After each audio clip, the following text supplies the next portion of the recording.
Hey guys, welcome to the Epilogue channel, and today I will take you back in time. Original Mafia from Illusion Softworks was released 22 years ago from now, which is insane itself, and more insane itself is that this game is better in majority of factors than the 4-year-old remake or definitive edition as you wish. We will take into discussion a lot of factors that are objectively better on Original Mafia than its brother from Hunger 13. And before we start, don't be shy to leave a comment here, because I want these videos to be a discussion. It's just my personal opinion, same as yours, so yeah, let's get started. First capital is storyline. This is probably the biggest factor we should take into consideration, because that's what you all remember from the first Mafia. Epic story of a poor taxi driver that had accident with gangsters and jumped into the crime scene is maybe a little bit silly for modern standards, but the overall storytelling and its climax is absolutely epic. But the definitive edition did make some absolutely illogical decisions that doesn't cooperate with original story, especially in the ending. For example, when you arrive in Pauli's house for money and Pauli is dead, in original game, someone tell you to meet in the gallery where he already prepared execution with his bodyguards. For some reason, in definitive edition, Tom is the one who says we should meet in a gallery. Somehow after less than 5 minutes, Sam prepares the whole gallery to be closed, and with his 25 bodyguards he strategically sent them to protect all the way to himself. It's a little bit weird. Definitive edition did also change the ending a little bit, even the shooting of Tommy Angelo is the same in both games, but the epilogue that comes after you kill Tommy in a new game just doesn't make sense. Tommy is there on wedding of his daughter before he dies. But seriously, how did you take this playboy and this sex bomb and I made supposed to believe they made this? Anyway, he talks about how the family is everything what matters and it's everything you need in your life and is your biggest power and weakness. But he literally betrayed his family a couple of years ago, sent Salieri on electric chair, killed Sam, Morelos, politicians, 8,000 other people, robbed a bank, bombed a hotel, won corrupted Formula Ways, destroyed about 1,000 cars.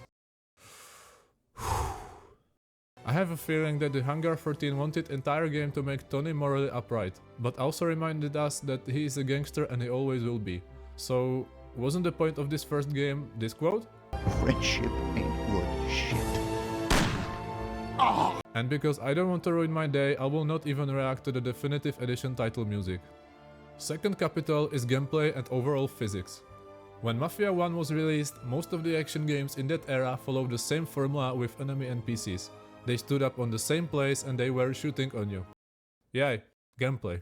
But Mafia brought enemy AIs that was able to walk, cover, reload and other quality of gameplay things. Locations were designed for bypassing in open spaces that led to multiple ways how to succeed in every mission. 18 years after that came Definitive Edition and make cover shooter with more stupid NPCs that GTA 3 have. I'm gonna do what's called a pro gamer move.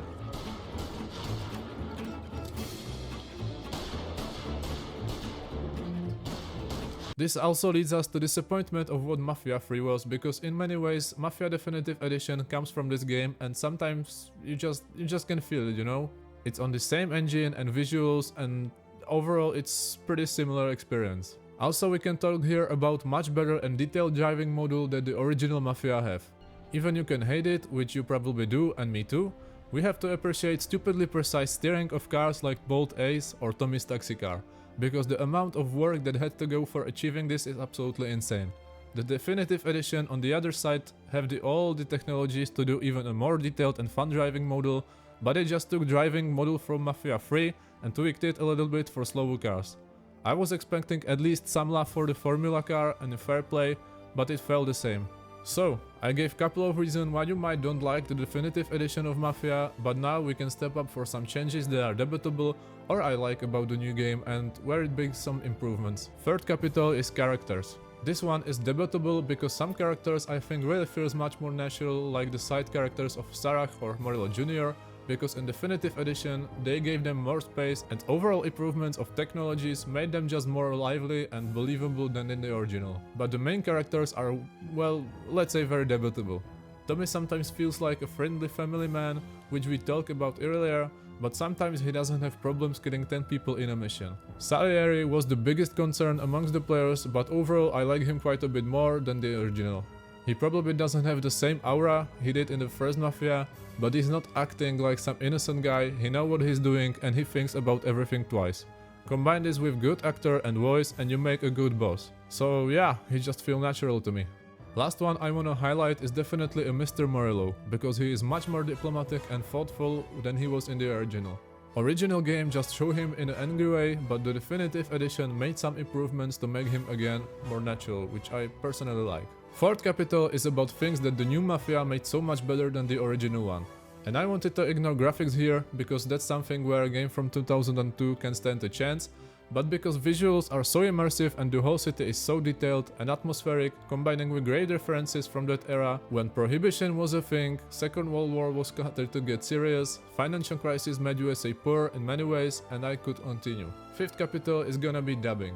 And hear me out, English version of the 2002 Mafia feels a little bit dead and not very thoughtful, but the original Czech dubbing on the other side is the absolute masterpiece.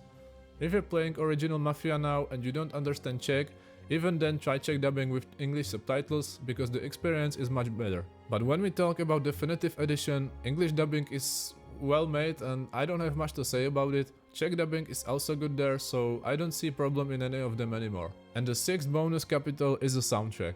The original Mafia soundtrack is perfect. The definitive edition isn't. Enough said. So what are my last words to both of these games? Original Mafia is absolutely timeless classic, and it is one of the last old video games standing a chance in a gameplay point of view perspective compared to the new games.